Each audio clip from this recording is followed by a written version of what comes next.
$2.18. To get access to these great rates, send all requests to mukwenata@sabc. That's MOKOENATA@SABC. Channel Africa, the African perspective.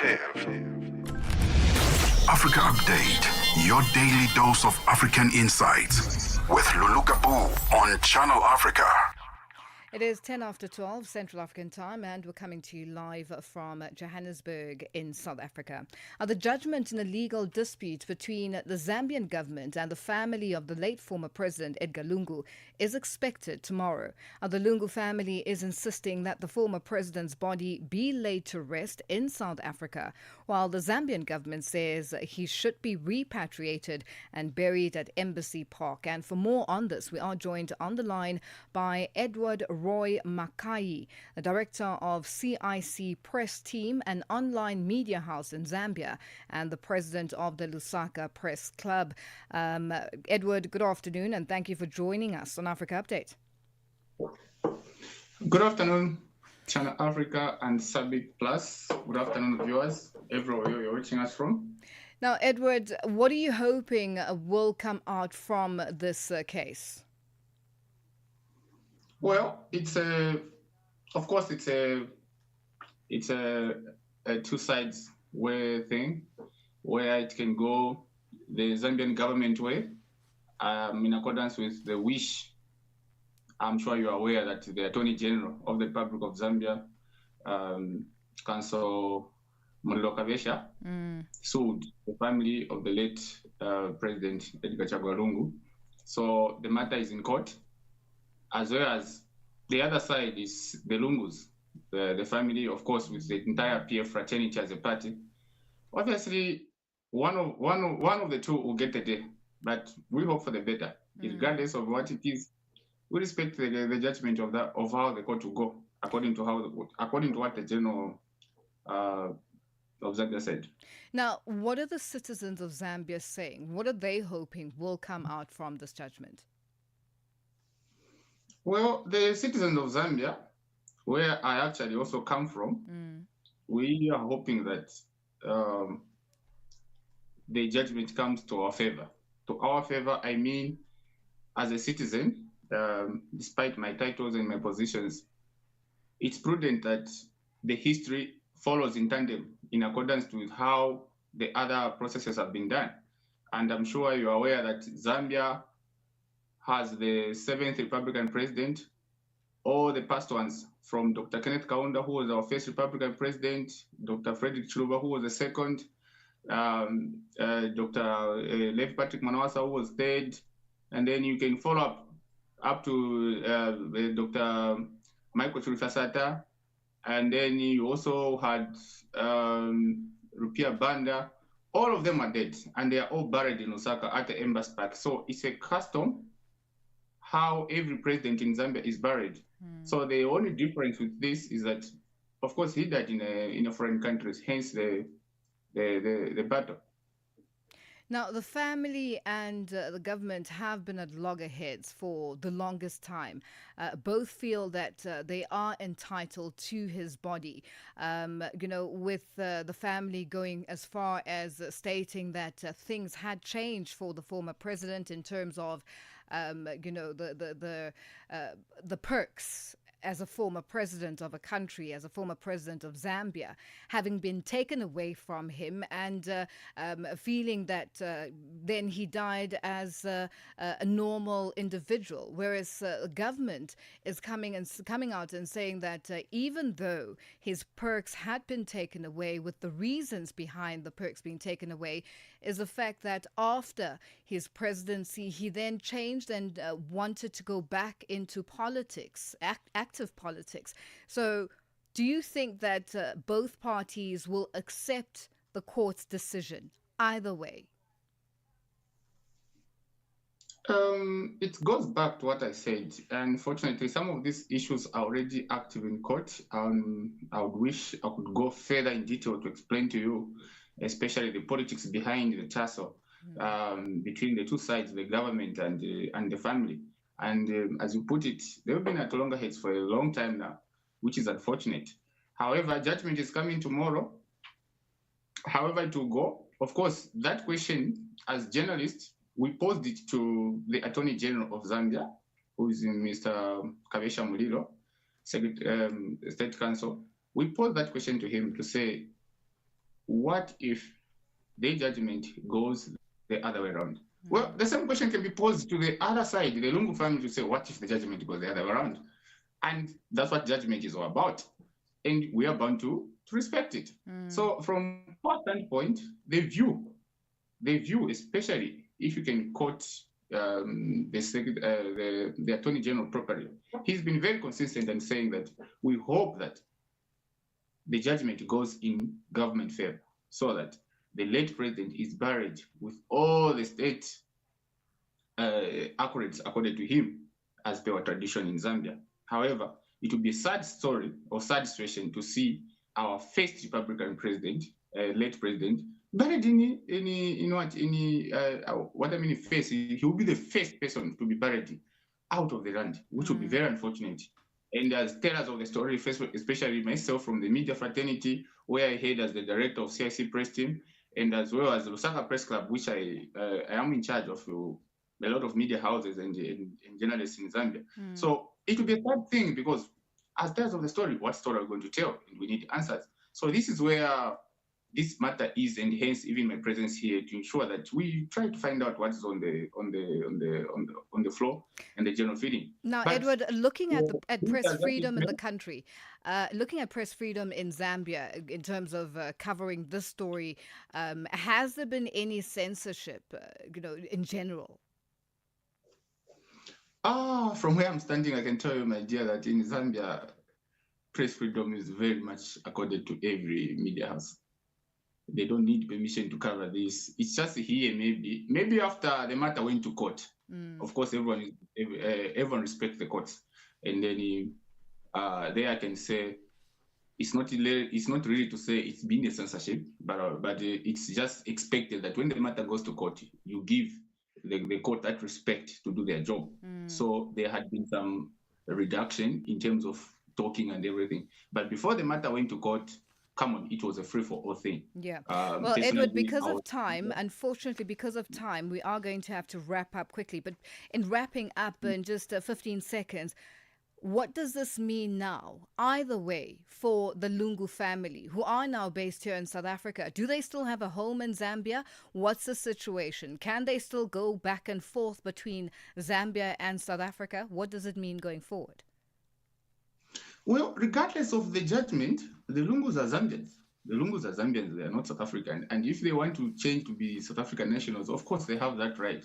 But if you know very well, one of the Lungus, who's Honorable Tasera Lungu, is a member of parliament in Lusaka, which is a Zambian parliamentary law. And she's needed. Of course, there's even a judgment on her in court, in parliament, where she has been given days to say that the moment her father is buried, she must report there. So they're welcome. Yeah, well, Edward, because of time, we are going to have to leave it there. Thank you so much for joining us on Africa Update.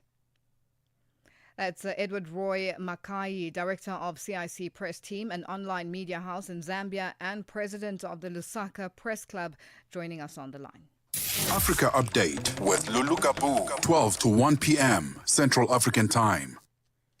About 250 women from different parts of Africa and beyond have gathered in the Eastern Cape province of South Africa for the one-day Pan-African Transformational Leadership Summit. The summit, in its sixth year, is being held to celebrate Women's Month, celebrated in South Africa in the month of August. And we do have somebody that we are going to be speaking to. And at this point in time, we've lost that connection and are going to have to change tact. But we'll go to a quick promo and come back and take it from there. It is 12:19 Central African Time, and we're coming to you live from Johannesburg in South Africa. Es-tu préoccupé par quelque chose? Es-tu passionné par les questions qui comptent? As-tu une voix qui mérite d'être entendue?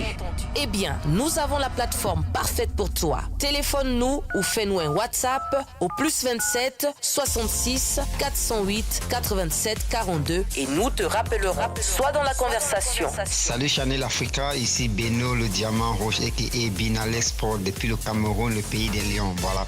Sois dans la conversation. Il ne s'agit pas seulement de parler, mais c'est ta chance d'exprimer ton point de vue, de partager tes opinions et de t'engager avec une communauté qui valorise ton avis. Suivez-nous sur les réseaux sociaux, visitez notre site www.channelafrica.co.za et préparez-vous à partager vos points de vue sur Channel Africa, la perspective africaine. Africa Update on Channel Africa. Our healthcare workers across South Africa are staging a nationwide protest outside major hospitals today, 7th of August, under the banner Protest Israel's Weaponization of Hunger, Protect Healthcare, End the Genocide. The demonstrations organized by healthcare workers for Palestine, South Africa, aim to spotlight what they describe as Israel's use of starvation as a weapon of war against Palestinians in Gaza. And to speak to us more about this, we are joined on the line by Dr. Fazana Araye Stern from Healthcare Workers for Palestine SA. Dr. Sen, good afternoon, and thank you for joining us on Africa Update. Hi there, Lulu. Thank you so much for welcoming me onto your show today. Now, what prompted HCW4P SA to organize this nationwide protest now? Healthcare Workers for Palestine has been advocating for healthcare and the nutritional status of the Palestinian population in Gaza since 2023, Lulu. So this is just an intensification of our efforts, which is brought about by the very, very dire warnings that the WHO has given out just a couple of weeks ago about impending famine in the Gaza Strip. Even though we have known for a while that this situation was coming, we were hoping that it could be averted by concerted humanitarian efforts. But now it seems as if most of the Gaza Strip is classified as officially being in a famine.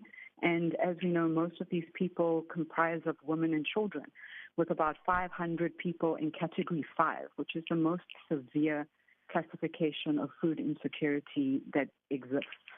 So it was just this dire situation, and the fact that we're seeing every day on social media, and humanitarian agencies globally have also joined forces to say that this action of intentionally starving human beings must stop, as we're seeing the most vulnerable people, who are children and ill people and pregnant women, succumbing to the ravages of intentional starvation. Now, many may ask why South African healthcare professionals are taking a stand on Gaza. What is your message to them? You know, I don't think it's South African healthcare professionals specifically. We're part of a global organization that has chapters, if you will, in probably about 40 countries worldwide. And many credible medical organizations such as Human Rights Watch and Doctors for Genocide are also taking the stand. Because at the end of the day, healthcare workers globally are united by the fact that we've taken an oath to alleviate suffering and to advocate for oppressed people and for the right to health for all human beings.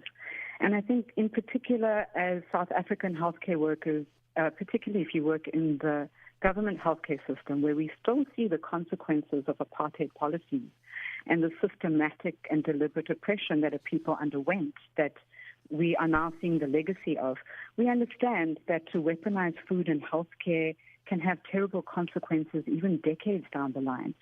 So for us, this is a way of reaffirming our commitment to human rights for all. And we see it as essential to our identity of healthcare workers and our concept of Ubuntu as we represent South African healthcare workers on the global stage. And just, talk to us about some of the actions or kind of actions that you hope South Africans will take beyond Thursday's protest. Yeah.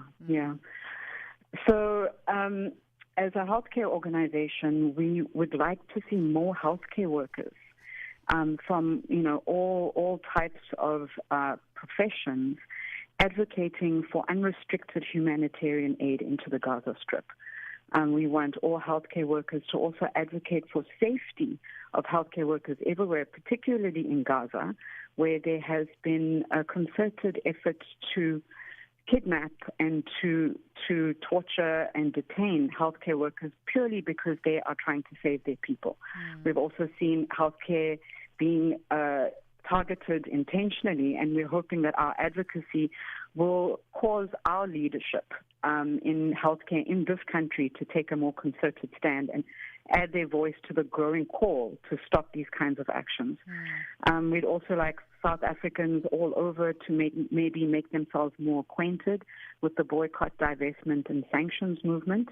We've seen as South Africans how international sanction can put peaceful, non-violent pressure and pressure a state that is not complying with international law into stopping the oppression of people. And we're hoping that we can also apply this kind of economic pressure as a way of supporting the Palestinian people at this time. Well, Dr. Stern, we are going to have to leave it there for today. Thank you for joining us on Africa Update.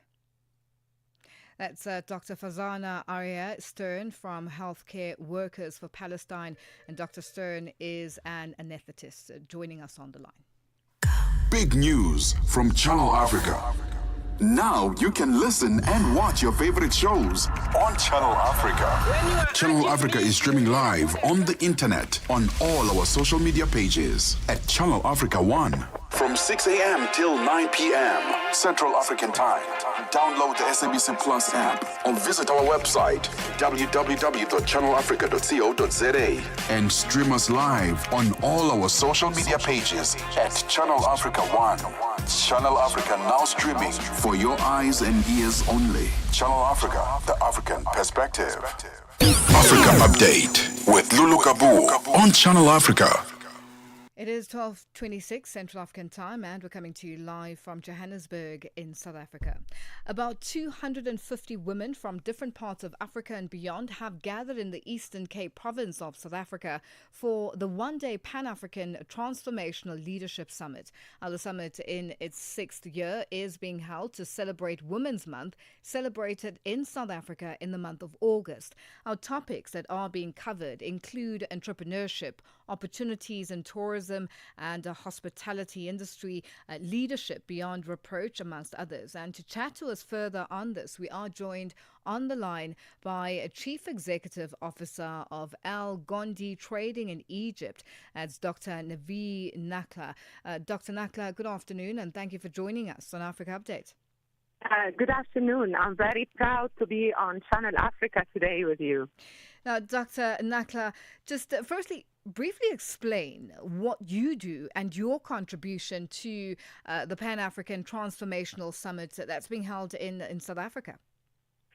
First of all, talking from here in the summit, I want to tell you that it makes us all African women very proud of the gathering of women leaders. And yesterday we had some videos of these women from different villages, from different parts of South Africa, and the amount of support they're doing on the ground. The amount of championship and leadership is unbelievable. Let me introduce myself. My name is Navi Nakla, and my company in Egypt is one of the AFCFTA trading companies in the continent. And you know that the AFCFTA, the African Free Continental Trade Agreement, is the largest trade agreement in the world because of the number of countries that are included in this agreement. There are 54 African countries from the continent in this agreement, with 49 countries ratified the trade agreement. And this means that we are trading together in the continent with zero tariff. Also, the beauty of this AFCFTA trade agreement, that it is not only the zero tariff of 90% of our products as Category A that took place in January 2025. It is also the beauty of the non-tariff barriers tackling. Now, on the website of the AFCFTA, if you have any non-tariff barriers or any country that is not applying the tariff reduction to zero of the products as per the HS code of the product, then you can just complain on the system and they will support you with any non-tariff barriers. The beauty also that is connecting us to the summit that we are in now in East London, in South Africa, is the protocol under AFCFTA, the protocol for women and youth economic and financial inclusion. And this protocol is supporting women and youth trade and to have the financial inclusion and digital inclusion in trading. So a lot of pride, a lot of things that is really on the ground. We are not talking anymore. We are really working on making things happen. Well, Dr. Nakhla, due to time, we are going to have to leave it there for today. But before we wrap up, just in 15 seconds, is this summit, a way to assist women with regards to accessing the AFCFTA and just the African continent on a whole? Yes, a lot of education, a lot of knowledge, and knowledge is power. So today we were talking in the summit about how to know their HS codes, how to know their tariffs, how to know the export potential map. And I want everyone to go on the AFCFTA website and write the e-tariff book and the rule of origin, and they see the export potential map on the ITC and how the products that they are local can go global and can go regional. So a simple village doing simple beads or simple clothes can have potential, or shoes and bags by leather made or beads made. Yes. They can be sold in another country in Africa with digits, with big numbers, because there is potential to export. So yes. I mean, knowledge is power, and today the women leaders of our continent, and especially in South Africa today, they are architecting, doing like an architecture to the trade and the economy and yes. job creation.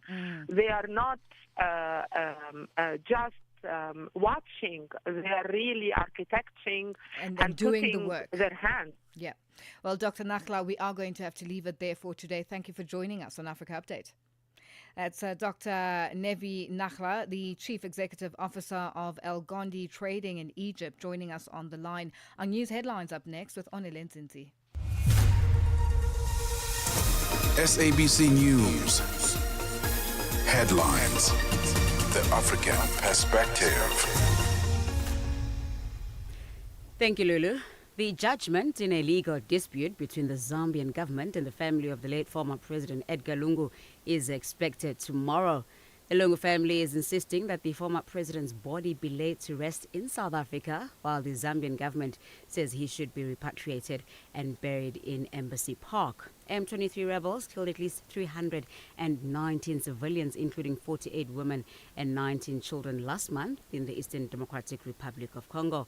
And healthcare workers across South Africa are staging nationwide protests outside major hospitals today under the banner "Protest Israel's Weaponization of Hunger, Protect Healthcare and End the Genocide." Channel Africa News, I'm Onele Nzinzi. SABC News. Headlines. The African Perspective. Sports on Channel Africa. The African Perspective. A very good afternoon from the sports desk. I am Musibudi Makura with the latest sports news at the hour. So despite fielding a squad made up of mostly unknown players, players even without a club, South Africa is now ready to go all the way in the CHAN 2024 tournament. The Bafana side are heading into the CHAN tournament with a surprising lineup. So 12 unattached players and several unfamiliar faces have made the 25-man list. South Africa will face off with Algeria in a Group C opener at the Mandela Stadium in Nambole in the city of Kampala in Uganda. Now, Wade Yoster, the midfielder for Bafana, wants to make a statement right from the start. Now, with Algeria already having played their first match, the South African team have had a chance to study them very carefully. South Africa is in Group C alongside Algeria, Uganda, Niger, as well as Guinea, and a tough group where rather surprises are indeed possible in this group. Meanwhile, Burkina Faso produced a dominant second-half display to defeat debutants the Central African Republic 4-2 and revive their CAF African Nations Championship, a CHAN campaign at the Benjamin Mkapa National Stadium in the city of Dar es Salaam. So after a sluggish start to the tournament, where the Stallions were outplayed in a 2-0 loss to Tanzania, coach of the side, Issa Balbon, responded quite emphatically in this game. So 2 second-half penalties as well as an inspired performance from Patrick Malau as well as Abdul Bagoon helped them outclass the spirited CAR side playing their first ever CHAN match. Now the result now breathes life into Burkina Faso's Group B journey and also ensures that qualification for the quarterfinals remain within reach. Sun Young-min admits to a move at Los Angeles and says that it wasn't his first choice, but a chat with the club's president changed his heart to join for a record Major League Soccer fee. Now, the BBC Sport understands that the LA football side have paid a fee in excess of $27 million for the former Tottenham Hotspur captain, whose 2-year contract has and the option of an additional 2 years. Now, Sun also revealed in a news conference on Saturday last weekend that he would leave Tottenham Hotspur. This after 10 years at the club. The 33-year-old was present at the club's 2-1 league's club win over Mexican side Tigres UANL on Tuesday. The feat to Spurs, by the way, for the South Korean surpasses the previous MLS record of $20.5 million that was paid by Atlanta United to sign Emmanuel Latalathav from Middlesbrough in February of this year. On to boxing news now. Ricardo Magic Man Malejiga says he's ready to defend his IBO Junior Bantamweight title against Jason Mama of the Philippines. Malejiga heads up the bill against the Filipino Jason Mama with no less than 4 of the 7 bouts for Saturday's Women's Day Mzansi Magic card at the Empress Palace east of Johannesburg. Widely regarded as the best fighting champion in South Africa at the moment, Malejiga says he is ready for this fight ahead of the women's title fight also to be taking place as well on Saturday. They say you gotta sow your seed, and every day I wake up, I dream about it. I just want to sow my seed. So me being in the gym, it's me watering it. I'm not expecting it to grow tomorrow, but I know it's going to grow with time. And the time I spend in the gym is definitely what's going to make me grow in the sport. And finally, Emma Raducanu says she's excited to be working with Rafael Nadal's former head coach, Francis Rogge, as she prepares for this year's US Open. The 22-year-old maid had been working with British coach Mark Pecci on an informal basis since March and has now added the Spaniard to her team on a full-time basis. Now, Rogge worked alongside Nadal's uncle Tony from 2005 to 2022 and was also part of all 22 of the Spaniard's Grand Slam victories. The British number 1 is playing in the Cincinnati Open for the very first time since 2022 this week and will also face either Brit, that is Katie Bolter, or the Serbian Olga Danilovic in her opening match. This after receiving a bye in the first round. Well, that concludes your sports news this hour. For any sports stories you'd like to share with us, send us an email to newsroom@channelafrica.co.za or give us a call. The newsroom line is +27 11714 4459. For Channel Africa Sport, I am Musibudi Makura. Sports on Channel Africa. The African perspective. She builds, she leads, she rises. This August, join Channel Africa in celebrating the women who shape our communities, shift narratives, and carve out a future on their own terms. These women together ought to be able to turn it right again. From Cape Town to Kigali, Lagos to Lusaka, African women are rewriting the script. Here's to courage, creativity, and unstoppable progress. Channel Africa, the African perspective. Business news on Channel Africa. The African perspective. Thank you, Lulu. Good afternoon. The Black Business Council has criticized South Africa's Trade, Industry and Competition Department for not moving fast enough to mitigate the effects of the tariffs that are due to take effect in less than 24 hours' time. Tens of thousands of jobs are at risk, with South Africa's agricultural and automotive sectors projected to be among the most affected. The Council's president is Elias Munache. We tend to do things in a long, tedious process, and that creates a major problem because we're not responding quicker enough. So the response time, if it's quicker, it then cautions the impact and the implications of our respective sectors. Meanwhile, the South African Parliament's Portfolio Committee on Trade, Industry and Competition has urged government officials to continue tariff talks with their U.S. counterparts to mitigate the impact of the 30% tariffs. South Africa faces the highest tariff rates in the sub-Saharan Africa, which is seen as a reflection of strained relations with the U.S. Nigeria, Ghana, Lesotho and Zimbabwe have each been hit with a 15% tariff. The ACDP party says government is to blame for the situation South Africa is in.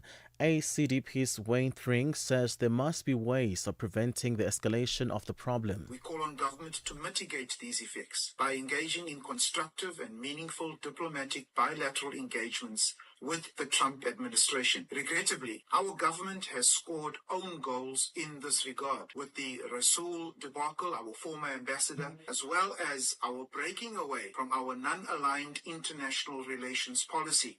U.S. President Donald Trump's latest wave of reciprocal tariffs on exports from several dozen trading partners has countries and companies scrambling for better deals.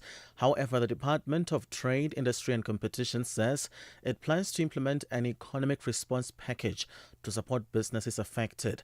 The tariffs are set to take effect just after midnight on Friday morning. Sharon Bryce Peace reports. South Africa is not alone in seeking to finalize a new trade framework with the US, Canada facing a 35% tariff rate, Switzerland a whopping 39%, Brazil a punitive 50% among a host of countries slapped with new duties. Vietnamese President Luong Quoc has begun a 4-day state visit to Angola aimed at boosting trade, investment and technical cooperation. President João Lourenço will focus on agriculture, energy, education and infrastructure. Both sides are expected to sign agreements to expand bilateral trade and strengthen South-South collaboration. Officials say the visit could transform long-standing political solidarity into deeper economic partnerships, with Angola serving as a gateway to African markets and Vietnam offering expertise in agriculture and manufacturing. Angolan analyst Jose Gama. There's a lot of Vietnamese interpreters investing in Angola or living even in the country. That's why Angola wants to have that opportunity to open the doors to Vietnam. AP Moller Maersk has raised its full-year profit forecast as demand for ocean container freight has defied fears of a hit from trade disputes, although the shipper warned demand was likely to ease in the second half of the year. Maersk, viewed as a barometer of world trade, says it now expects global container volumes to increase by 2 to 4% this year, compared with a range of down 1 to up 4% estimated in May. $1 in Nigeria is trading at 1,000 naira 527. Botswana 13 pula 39. Kenya the dollar is at 128 shilling 599. Zambia 22 kwacha 90. BRICS countries, $1 in Brazil is at 5 real 48. Russia 79 rubles 93. India 87 rupee 4. China 71 18. South Africa 17 rand 81 cents. $1 is 75 pence to the British pound and 86 to the euro. Looking at commodities, gold is at $3,376, platinum at $1,322 per ounce. The price of Brent crude oil $67.11 a barrel. That is all for now. For any business stories you'd like to share with us, please send us an email to newsroom@channelafrica.co.za, or you can call us on +27 117144459. For Channel Africa Business, I am Chanduko Ligege. Business news on Channel Africa. The African perspective. Get Channel Africa on DSTV Audio Bouquet. Channel 802. Your window to the continent and beyond. Africa Update. Only on Channel Africa. Channel Africa. The African perspective.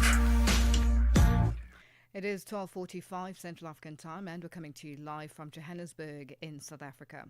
Suspended IDT CEO Tebogo Malaka and her spokesperson Pasha Makholane are at the center of an alleged bribery scandal. A Daily Maverick investigative journalist, Peter Lou Myburg, says a new expose implicating Malaka will be released next Monday. The publication has released exclusive video footage and audio clips from a meeting with Myburg, where the CEO and her spokesperson allegedly offered him 60,000 rand to bury an investigation into an IDT contract. Our media ethics specialist, Professor George Claassen, weighs in. It's not strange that they're trying to go for journalists, because journalists have been exposing corruption on a wide front in South Africa. There should be immediate action against these people. Unfortunately, quite often the media are being blamed for bringing the message across. And we quite often find, where I practice as an ombud, public editor, I deal with this consistently, where people want to criticize we as messengers and not looking at the case against the people who are corrupt. So they blame the messengers, the journalists who are doing their job. SANEF, the South African National Editors Forum, we try through training programs and through making journalists aware of the South African Press Code and the Broadcasting Complaints Commission's Code of Ethics. And nobody is beyond bribing. People are human, you know. But the fact is that if you want to be a journalist with integrity, you have to be trained properly to sustain and to uphold the values in journalism, and that is to report news accurately, truthfully and fairly, as the press code clearly states. I think there is no evidence that the South African journalist has been bribed to get money, a lot of money to squash a story, to suppress a story. Journalists make mistakes. Journalists should never be in the pockets of politicians. We should be absolutely independent, as the Press Code and the South African Broadcasting Complaints Commission's Code clearly state. So that independence, and protect that independence, is absolutely vital. That was media ethics specialist Professor George Claassen ending that report. Africa Update on Channel Africa. The suspended Independent Development Trust CEO Tebogo Malaka faces possible criminal charges after allegedly trying to bribe a journalist. A video footage from the Daily Maverick shows Malaka and IDT spokesperson Pasha Makholane offering cash to reporter Peter Louis Myburg at a meeting near Stellenbosch in South Africa's Western Cape province. Now, the bribe was reportedly to halt Myburg's investigation into Malaka's Malaka's affairs. This comes after her suspension over irregularities in an oxygen plant tender. Public Works Minister Dean McPherson will address the allegations today outside the Cape Town Central Police Station. Our legal analyst, advocate Mudidima Manya, joins us now to discuss potential legal consequences. Our advocate, good afternoon, and thank you for joining us on Africa Update. Good afternoon. And just to correct, I've changed from being an advocate to being an attorney. Okay, you're an attorney. All right, thank you for that correction. Yeah. Now, looking at this case, and I'm sure you've seen the video footage that the whole country has seen, what specific criminal charges could Tebogo Malaka and Pasha Makholane face under South African law for allegedly offering a bribe to Peter Louis Myburgh? And what are the key elements the prosecution must prove to secure a conviction for bribery? Yes, maybe let me preface my answer by saying this video is purportedly recorded by Peter Myburgh. Now, Peter was not conducting a legal investigation. He was acting as a journalist, and that's as far as it goes. Of course, the footage can be used in criminal proceedings if Ms. Malaka is charged with a spokesperson, but it would still require Mr. Myburgh to give evidence in court and be cross-examined.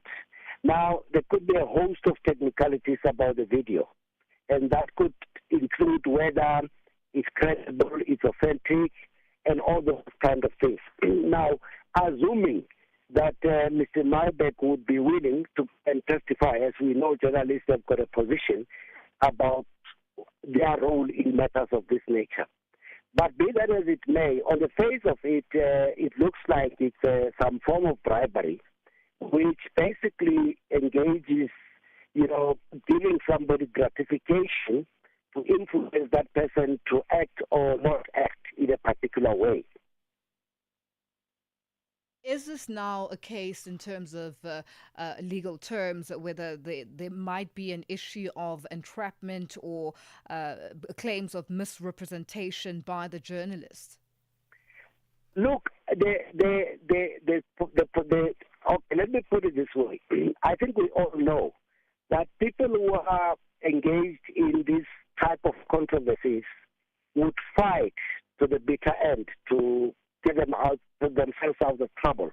I don't expect that Ms. Malaka and the exposed person are going to admit that they were giving him gratification for the purpose that he stated. So the first point is that there's going to be a dispute of facts, about firstly what the meeting was all about, and if assuming the video is admitted as evidence about what the purpose of this money is, they could easily turn around and say, but he asked for the money. It's just that we didn't give him as much as he wanted. Now, there's likely to be a whole story. There's likely to be stories of he was there's likely to be a story of saying, look, there's a distortion about what is it that this transaction was all about.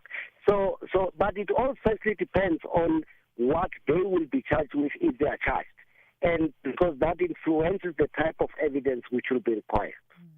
Now, how does Malaka's precautionary suspension over the oxygen plant tender irregularities impact the legal process for the bribery allegations? And could her role as CEO and the tender scandal be used to establish a pattern of corrupt behavior in court?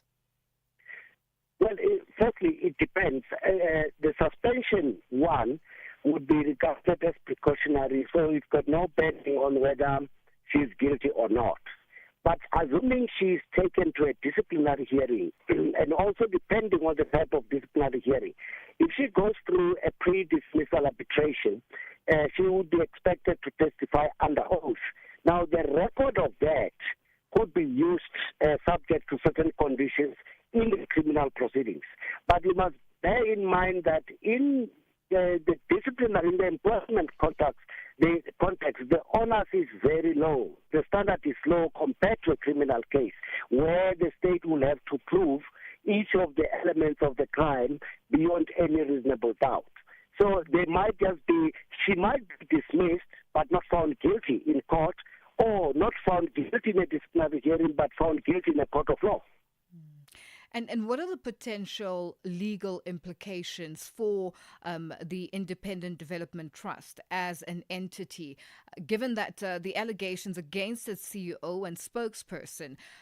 Could the organization face liability or sanctions for failing to prevent such misconduct? Well, first let me say, very disappointingly, there are very, very few, if any, public officials who ever get sanctioned for this type of gross conduct. But the IDT, because it's a state entity, it's like a department.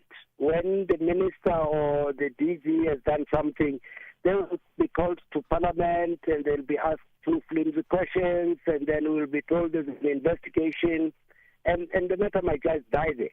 Now, I don't think anybody, maybe somebody will come up, but I don't know who would come up. Probably those who lost the tender might come and say, now that there's evidence of corruption, we have lost money as a result of these allegations or this evidence that this thing was not done properly, so we sue for damages. That's a possibility.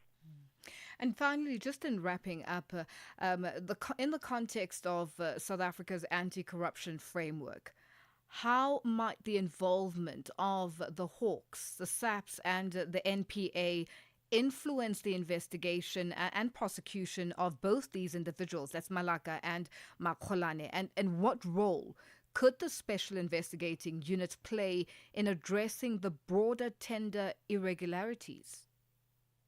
Well, I mean, the SIU would most likely get interest because part of its mandate is to recover the monies lost by the state as a result of this type of irregularities or corruption, and they may apply to court to have whatever contract were awarded set aside and recover the money. And I think they have been fairly successful and effective. But when you come to the police, as we all know, our police service is struggling.